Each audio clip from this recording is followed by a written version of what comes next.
Apa judulnya Bapak Ibu? Pekerjaan selesai Yesus. Di mana Yesus selesaikan? Di atas kayu salib. Disitulah Yesus berkata, sudah selesai. Itulah sebabnya juga di dalam kitab Wahyu juga menggambarkan tentang karya salib Yesus yang selesai. Jadi kitab Wahyu ini sebenarnya berbicara tentang Yesus. Tapi nggak tahu gimana, banyak pendeta, banyak mengkhotbahkan kitab Wahyu seakan-akan disinilah disingkapkan tentang antikris. Nanti 666, 666, di sini muncul, di sini ada kengerian, di sini lihat ada hukuman. Enggak Bapak Ibu, justru kitab Wahyu berbicara tentang Yesus, penyingkapan tentang Yesus. Apa buktinya Pak? Kita lihat ayatnya. Wahyu 1 ayat 1. Inilah Wahyu Yesus Kristus. Ya, kalau dalam bahasa Inggris lebih jelas itu, ini adalah revelation of Jesus Christ. Jadi pewahyuan atau penyingkapan tentang Yesus. Ya, jadi nggak tahu gimana bahasa Indonesia. Sekarang inilah Wahyu Yesus Kristus. Jadi Yesus yang mewahyukan. Padahal ini sebenarnya berbicara tentang Yesus. Oke, lanjutkan lagi. Yang dikaruniakan Allah kepadanya supaya ditunjukkannya kepada hamba-hambanya apa yang harus segera terjadi, dan oleh malaikatnya yang diutusnya ia telah menyatakan kepada hambanya Yohanes. Jadi ini tulisan Yohanes. Amin Bapak Ibu, kitab Wahyu tulisan Yohanes. Nah, kalau dalam bahasa Inggris, Alkitab bahasa Inggris dikatakan bahwa kitab Wahyu ini adalah signify. Jadi penyimbolan, simbol-simbol. Karena itulah saudara bacanya jangan harafiah. Jadi di dalam kitab Wahyu dikatakan ada makhluk, 4 makhluk, matanya ada di mana-mana. Bukan berarti semua mata. Haleluya Bapak Ibu, bukan. Tapi yang Maha tahu, ya. Jadi Yesus disinilah disingkapkan Bapak Ibu. Ya, di sini disingkapkan, tetapi dengan simbol-simbol. Dan ini juga menjadi rangkuman dari semua kitab-kitab yang ada sebelumnya. Tetapi itu pun kita perlu tuntunan Roh Kudus. Karena itu sebelum membaca kitab Wahyu kita juga harus minta tuntunan Roh Kudus. Kenapa demikian? Karena semua kitab dalam Alkitab diwahyukan oleh Roh Kudus. Nah, Bapak Ibu, semua penulis itu diwahyukan oleh Roh Kudus. Itulah sebabnya saudara harus minta tuntunan Roh Kudus supaya saudara mengerti apa yang telah dituliskan, apa yang telah tertulis. Nah, Bapak Ibu, haleluya, tanpa itu saudara tidak akan mengerti Bapak Ibu. Nah, hal yang sama juga Paulus berkata bahwa mendoakan jemaat di Efesus, Tuhan berikan mereka hikmat dan penyingkapan. Jadi Roh Kudus itu memberikan kita hikmat dan penyingkapan Bapak Ibu. Bahkan sebenarnya juga memberikan kita kuasa. Coba kita lihat ayatnya, Efesus 1 ayat 17. Dan meminta kepada Allah Tuhan kita Yesus Kristus. Jadi Paulus meminta kepada Allah, yaitu Bapa yang mulia itu, supaya ia memberikan kepadamu roh hikmat dan wahyu untuk mengenal dia, atau revelation, penyingkapan wahyu tentang dia dengan benar. Jadi Roh Kudus bisa memberikan kita hikmat, bahkan kita memberikan kita kuasa. Contoh dari Roh Kudus memberikan kuasa itulah Simpson. Simpson Bapak Ibu, dia diberikan kuasa oleh Roh Kudus sehingga apa? Dia menjadi orang yang sangat-sangat kuat. Dia sendiri bisa mengalahkan 1000 orang Filistin hanya dengan senjata rahang keledai. Tetapi Simpson tidak beroleh roh hikmat. Apa buktinya? Dia itu bodoh. Buktinya dia mampu ditipu oleh Delilah. Bapak Ibu, bahkan sampai dia membongkar rahasia kekuatannya pada rambutnya, dibuat pontos sampai akhirnya dihilangkan kuasa. Dia mengalami aniaya yang luar biasa Bapak Ibu. Simpson yang demikian luar biasa, matanya dicungkil. Kemudian saudara tahu apa? Jadi pelawak bagi orang Filistin. Bahkan juga pada akhirnya juga seperti hewan penggiling. Jadi hewan penggiling itu biasanya gini, lembunya di sini diikat dan lembunya itu suruh jalan, maka lembu itu berjalan. Ketika lembu itu berjalan, maka batu gilingan ini akan berputar dan menggiling gandum atau juga anggur. Sehingga apa? Ya, tergiling, anggur bisa mengeluarkan sari buahnya. Nah sekarang ini bukan lembu yang dipakai, bukan kerbau, bukan hewan, tapi Simpson. Jadi Simpson mengalami penghinaan yang luar biasa. Jadi pelawak dia, ya, matanya dicungkil, iya, bahkan juga disamakan dengan hewan penggiling gandum. Wah, itu penghinaan bisa-bisa gitu Bapak Ibu. Karena itulah dia itu bodoh, bisa ditipu sehingga dia membongkar rahasianya. Jadi dia tidak punya roh hikmat dari Roh Kudus, tapi dia punya kuasa. Ya, kenapa dia tidak punya roh hikmat? Karena dia sok pinter. Kalau saudara baca kisahnya, dia menunjukkan sok pinternya. Dia bisa mengajari orang tuanya, dia merasa dia lebih pintar dari orang tuanya Bapak Ibu. Iya, karena itulah Roh Kudus tidak bisa bekerja atas dia. Bagi kita juga hari ini, mari andalkan Roh Kudus. Ya, jangan hikmat saudara, jangan kekuatan saudara, jangan apapun yang ada pada saudara. Maka saudara bisa mengalami kuasa Roh Kudus, hikmat Roh Kudus dinyatakan secara penuh bagi kita. Amin Bapak Ibu, berikan kemuliaan luar biasa bagi Tuhan Yesus Bapak Ibu. Haleluya. Ya, sekarang masuk pada bagian kedua. Roh kuasa pada Simpson. Banyak kali orang menggambarkan Simpson itu orang yang badannya besar. Mungkin saudara pernah nonton film Simpson. Digambarkan laki-laki yang ototnya gede-gede. Itu adalah gambaran dari Hollywood, film-film Hollywood. Tapi saudara jangan percaya kepada Hollywood, karena memang mereka membuat film untuk menghibur, bukan mengatakan kenyataan. Tapi saudara harus percaya Hollywood.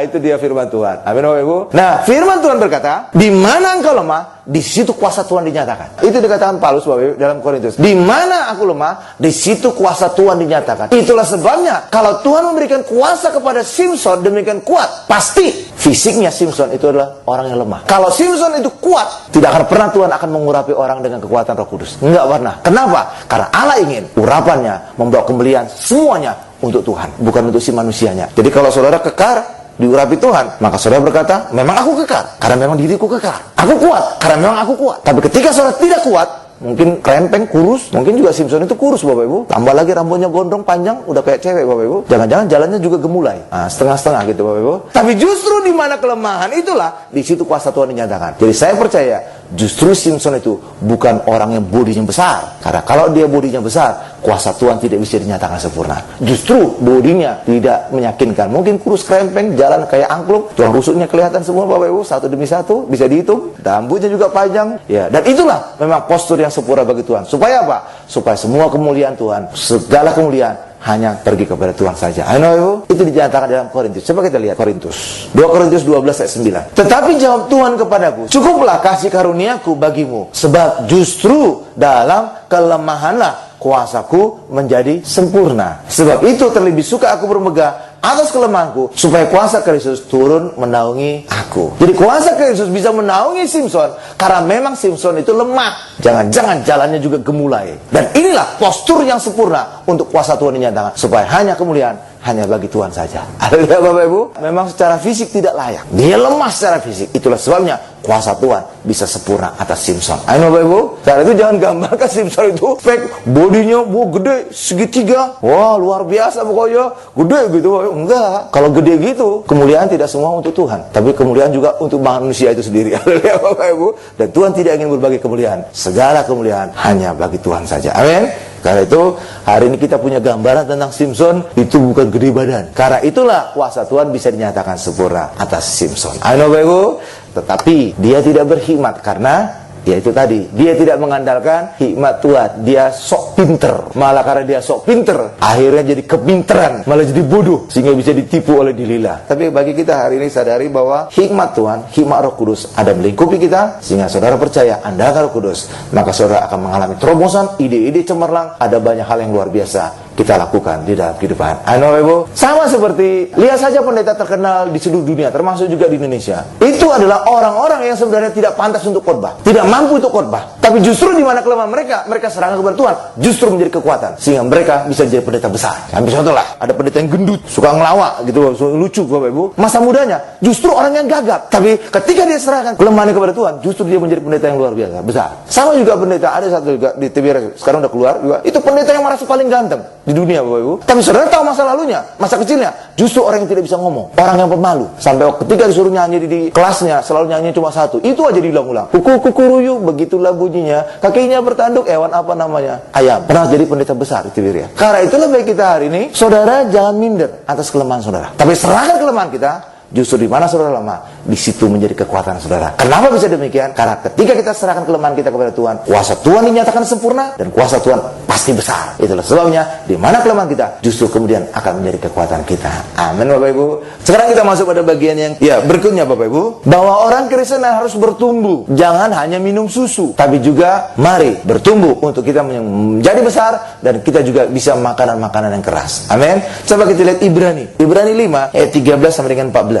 Sebab barang siapa masih memerlukan susu, ia tidak memahami ajaran tentang kebenaran, sebab ia adalah anak kecil. Tetapi makanan keras adalah untuk orang-orang dewasa, yang karena mempunyai panca indera yang terlatih untuk membedakan yang baik daripada yang jahat. Jadi di sini kita bisa melihat, Bapak Ibu, Paulus ingin mendorong kita untuk bertumbuh, semakin dewasa. Kenapa pertumbuhan itu penting bagi orang Kristen? Karena ketika saudara bertumbuh semakin dewasa, saudara bisa menikmati banyak berkat Tuhan.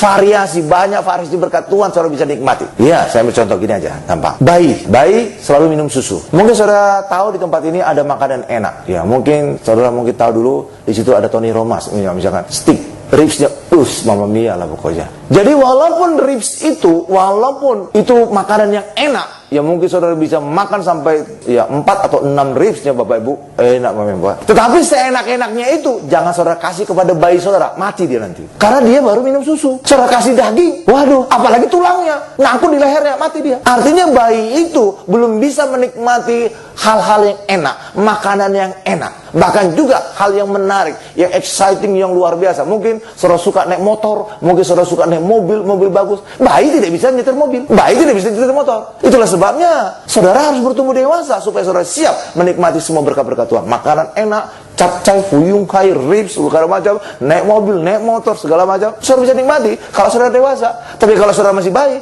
bagaimana mungkin? Itulah sebabnya orang Kristen harus bertumbuh secara rohani. Bukan hanya bayi, tapi terus bertumbuh. Supaya dewasa, supaya apa? Saudara siap menikmati banyak berkat-berkat Tuhan di dalam hidup kita.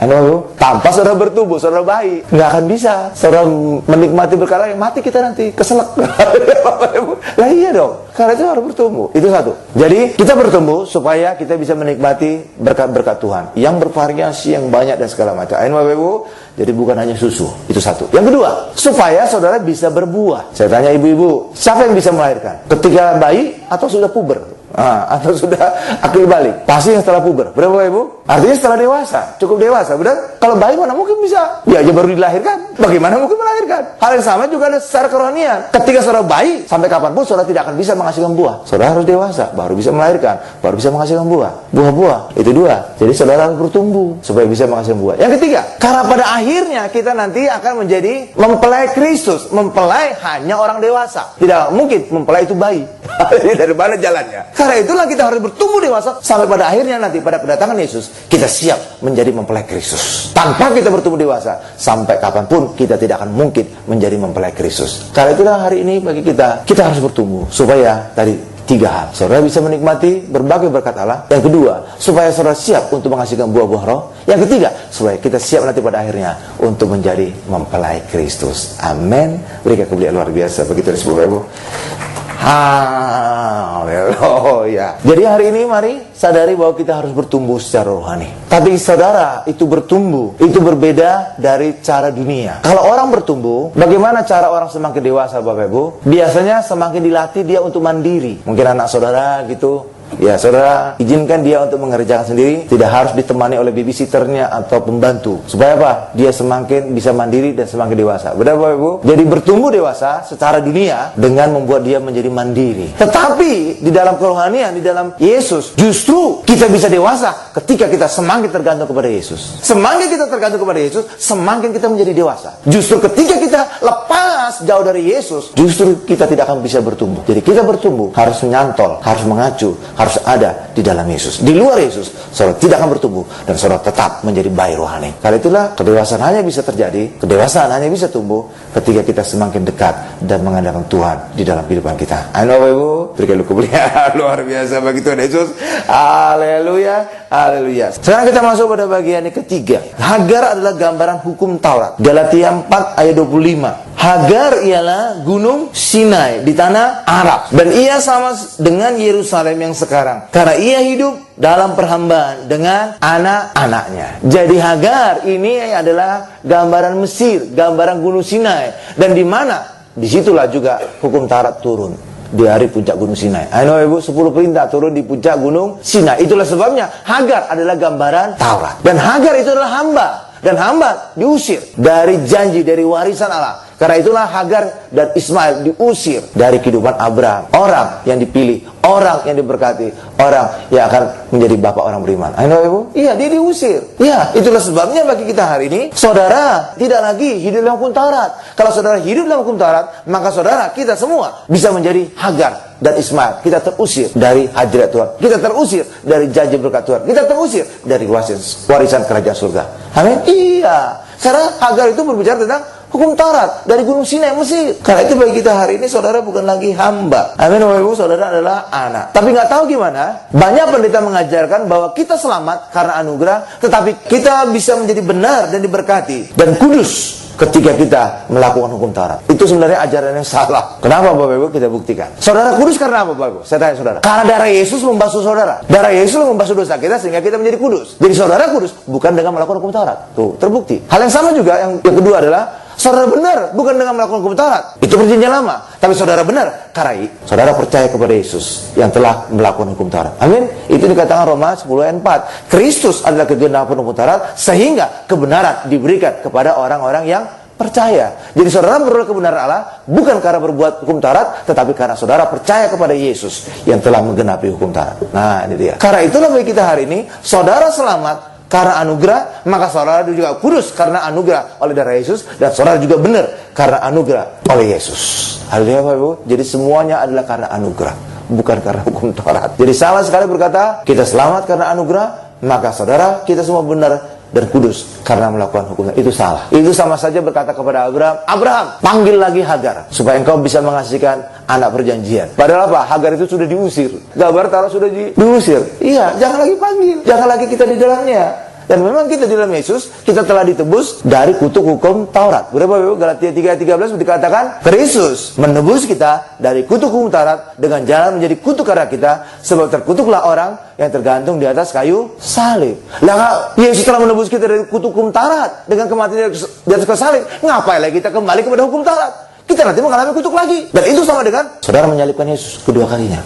Iya, Galatia 3 ayat 13. Kristus telah menebus kita dari kutuk hukum Taurat dengan jalan menjadi kutuk karena kita, sebab ada tertulis, terkutuklah orang yang digantung pada kayu salib. Jadi Yesus telah menebus kita dari kutuk hukum Taurat dengan mati di atas kayu salib. Benar Bapak Ibu? Karena itu jangan lagi kembali kepada Taurat. Nanti saudara terkutuk lagi. Nanti juga saudara menyalib kepada Yesus 2 kali. Ayo Bapak Ibu, karena itulah bagi kita hari ini, mari kita hanya hidup di dalam anugerah Yesus saja. Dan kita percaya telah ditebus dari kutuk hukum Taurat. Maka saudara jangan lagi kembali ke hukum Taurat. Janganlah saudara hidup lagi untuk kutuk. Karena kalau saudara kembali kepada hukum Taurat, itu sama dengan menyalibkan Yesus kedua kalinya. Ayat yang berkata demikian. Sama juga dengan Allah minta Abraham lakukan yang Sarah minta. Apa yang Sarah minta kepada Abraham? Untuk mengusir Hagar dan Ismail, anaknya Hagar, Bapak Ibu. Dan Allah berkata kepada Abraham, ya, lakukan seperti yang Sarah minta. Jadi memang hamba itu harus diusir dan tidak boleh mendapatkan hak waris. Bagi kita juga hari ini, mari, saudara bukan lagi hamba, saudara adalah anak. Kalau saudara masih ngotot sebagai hamba, saudara nanti bisa mengalami seperti Hagar dan Ismail yang alami.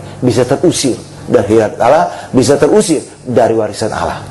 Ini kata ayat, bukan kata saya. Karena Hagar itu dan Ismail adalah hamba. Lah, kalau banyak orang Kristen juga menyebut dirinya hamba, apa bedanya dengan Hagar dan Ismail? Pasti mereka juga akan mengalami hal yang sama. Terusir dari berkat Allah, terusir dari urusan Allah. Amin. Itu kata ayat. Hanya anak yang berhak mendapatkan warisan dan berkat Allah. Nah, Kristus adalah hikmat, pembenaran, kekudusan dan penebusan kita, Bapak Ibu. Jadi jika kembali kepada hukum Taurat, maka itu jatuh dari anugerah. Dan itu terlihat sebenarnya dari tabut perjanjian, Bapak Ibu, bahwa anugerah itu ada di atas, itulah tutup pendamaian, sedangkan Taurat itu ada di bawah, di dalam kotaknya. Haleluya. Jadi ketika saudara kembali kepada hukum Taurat, orang Kristen kembali ke Taurat, itu sama dengan jatuh dari tutup pendamaian, jatuh dari anugerah. Jadi kembali kepada hukum Taurat itu jatuh dari anugerah, dan itu terlihat pada tabut. Saat orang dalam Taurat, maka dirinya lah menjadi segalanya, karena dia melakukan segalanya. Tapi ketika kita hidup dalam anugerah, Yesus melakukan segalanya, maka Yesus menjadi segalanya di dalam kehidupan kita. Ayo Bapak Ibu, iya, dan itulah yang terjadi. Kita orang Kristen pengikut Yesus, Yesus adalah segalanya bagi setiap kita. Ayo Bapak Ibu, jadi bukan diri saudara yang menjadi segalanya,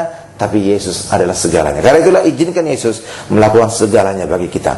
Hukum Taurat itu benar-benar saudara yang mengerjakan. Itu kedagingan. Kenapa Pak bisa disebut hukum Taurat itu kedagingan? Karena saudara yang kerja. Saudara lihat aja dari 1 sampai 10 Bapak Ibu. Karena saudara yang kerjakan, itulah kedagingan. Sedangkan ketika hidup dalam anugerah, bukan saudara yang kerjakan, Tuhan yang kerjakan. Itulah Yesus, karya salibnya. Karena itulah ketika saudara hidup dalam anugerah, bukan lagi kedagingan, tapi Yesus yang mengerjakan semua. Dan itu dikatakan di dalam Ibrani 8 bahwa Allah yang mengerjakan semua. Allah yang menulis hukum Taurat itu di pikiran dan di hati kita. Allah yang menjadi Allah dan kita menjadi umatnya, dan Allah mengerjakan semuanya.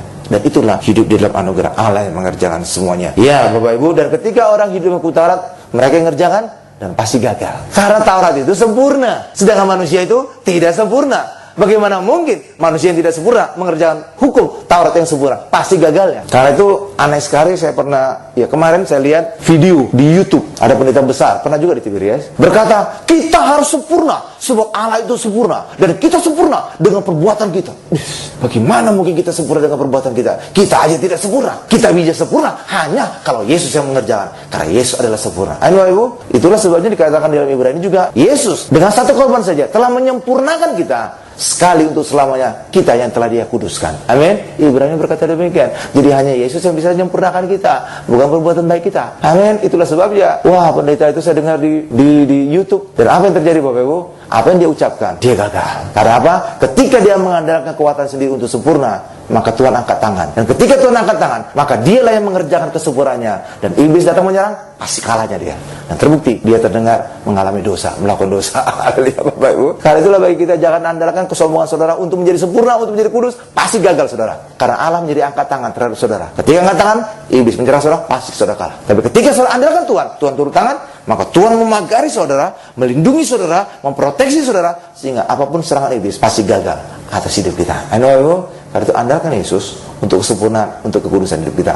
Pasti kita menang. Karena Yesus tidak pernah gagal, tapi kita pasti bisa gagal. Karena itu andalkan Tuhan yang tidak pernah gagal untuk kita terus mengalami kemenangan dalam kehidupan. Dan hari ini juga mari, saudara bukan lagi hamba, saudara bukan mengerjakan semuanya, tapi Tuhan yang mengerjakan semuanya. Amin Bapak Ibu. Dan kita bisa mendapatkan semuanya karena kita adalah anak-anak Allah. Sama seperti saudara, kepada siapa harta waris saudara yang saudara serahkan? Saya yakin kepada anak saudara. Jarang-jaranglah seseorang mewariskan kepada pembantunya, si Iem, si Mbok, segala macam. Jarang-jarang. Kecuali kalau anaknya itu memang galak banget, ganas banget, mengerikan banget. Ya, lihat Bapak Ibu. Tetapi wajarnya, seorang bapak, seorang ibu pasti mewariskan kepada anak-anaknya. Jarang kepada pembantunya atau hambanya. Amin. Hal yang sama juga dalam kerajaan surga. Tuhan hanya mewariskan hartanya, miliknya, segalanya hanya kepada anak-anaknya. Amin. Dan itu dikatakan di dalam Galatia 4 ayat 7. Kita tutup khotbah kita dengan ayat ini. Galatia 4 ayat 7. Karena itu jangan menyebut saudara hamba. Saudara pasti kalah. Saudara yang kerjakan semua. Jadi hamba itu saudara yang kerjakan. Jadi hamba itu diukur dari unjuk kerjanya, kinerjanya. Ya, Galatia 4 ayat 7 coba kita lihat Bapak Ibu. Karena itu saudara jangan menyebut diri saudara hamba. Bahaya. Kenapa? Pasti saudara diukur Tuhan, dinilai Tuhan berdasarkan kinerja saudara. Pasti saudara kalah dengan tetangga sebelah. Mereka ibadah 5 kali sehari. Lah saudara seminggu sekali. Wah, udah kalah tuh. Kalau seminggu berapa? 7 kali 5, 35 kali. Lah kita baru sekali. Pasti kalah kan dari unjuk kerja kan? Pasti kalah. Jadi berdasarkan unjuk kerja, mereka lebih layak masuk surga dibandingkan saudara. Dari cara ibadah, dari cara pakaian juga sama. Iya, mereka tertutup semua dari atas ke bawah. Sampai kadang-kadang cuma lubang matanya aja. Nah, kalau kita kadang-kadang terbuka semua. You can see everything. Iya kan? Karena itulah kalau berdasarkan unjuk kerja, mereka lebih layak masuk surga dibanding kita. Karena itu saudara jaga andalkan unjuk kerja saudara. Gawat kita. Karena itu jangan menyebut diri saudara hamba. Gawat kita. Tapi saudara harus menyebut sebagai anak. Itulah sebabnya saudara tidak nilai Allah berdasarkan unjuk kerja saudara, tetapi karena kasih Allah kepada kita. Ayo Ibu, sama seperti anak saudara di rumah lah. Kalau berdasarkan unjuk kerja, pembantu saudara lebih layak untuk saudara kasihkan dibandingkan anak saudara. Lah iya, aku bantu saudara rajin. Jam 5 sudah bangun, disuruh menurut. Anak saudara disuruh melawan. Nah, karena itu saudara tempatkan diri saudara sebagai anak supaya kasih Tuhan bisa dinyatakan sempurna. Bukan saudara hamba dinilai berdasarkan unjuk kerja saudara. Gawat kita nanti. Haleluya Bapak Ibu. Saya tanya lagi berikutnya Bapak Ibu. Saudara siap mati kepada hamba saudara tidak? Pembantu saudara? Saya yakin tidak. Pembantu yang harus mati bagi saudara. Tapi kepada anak, saudara yang siap mati bagi anak saudara. Saya yakin itu. Hal yang sama juga dalam hubungan kita dengan Tuhan. Ketika saudara menyebut diri saudara hamba, maka saudara mati untuk Tuhan. Tapi ketika saudara menyebut saudara anak Allah, Allah yang mati bagi kita. Dan terbukti Yesus yang mati di atas kayu salib, bukan saudara. Karena itu sangat penting saudara sadari saudara anak Allah. Wow, besar sekali itu bedanya. Jangan gampang kepleset antara anak dan hamba, susah dibedakan. Wah, saya yakin saudara bisa membedakan antara pembantu saudara dengan anak saudara. Berapa ya? Apakah saudara sering meleset melihat ini pembantu atau anak ya? Saudara pernah meleset enggak Bapak? Enggak kan? Karena itu saudara juga jangan gampang meleset menyebut diri saudara anak dan juga sekaligus juga hamba. Wah, itu meleset itu. Ya Bapak Ibu. Amin Bapak Ibu. Satu lagi. Ketika saudara sebagai anak, adalah wajar seorang bapak mengasihi anaknya. Meluk-meluk anak saudara, oh sangat wajar. Tapi sangat tidak wajar seorang bapak memeluk-meluk pembantunya, mengasihi pembantu. Itu skandal itu. Karena itu saudara juga hal yang sama juga secara kerohanian. Secara kerohanian Bapak Ibu. Ya, ketika saudara menjadi anak Allah, sangat wajar saudara mengalami kepenuhan kasih Allah. Tetapi ketika saudara menyebut saudara hamba, sangat tidak wajar Allah mengasihi saudara. Terus itu bedanya luar biasa kan? Karena itu jangan gampang kepleset. Sangat beda antara hamba dengan anak. Iya, kalau saudara sering kepleset, berarti di rumah pun saudara sering keliru. Ini pembantu atau anak saya nih ya. Karena itulah kita hari ini sebagai anak Allah dan kitalah anak-anak yang berhak atas warisan kerajaan Allah, kerajaan surga. Kita tutup Galatia 4 ayat 7. Jadi kamu bukan lagi hamba, melainkan anak. Jikalau kamu anak, maka kamu juga adalah ahli-ahli waris oleh Allah. Jadi hanya anak. Karena itulah baik kita hari ini, kita adalah ahli waris, sebab kita hari ini adalah anak-anak Allah yang memanggil Allah sebagai ya Aba, ya Bapa. Amin. Bapak Ibu, berikan kemuliaan paling dahsyat, paling lama, luar biasa bagi Tuhan Yesus. Kita tundukkan kepala kita.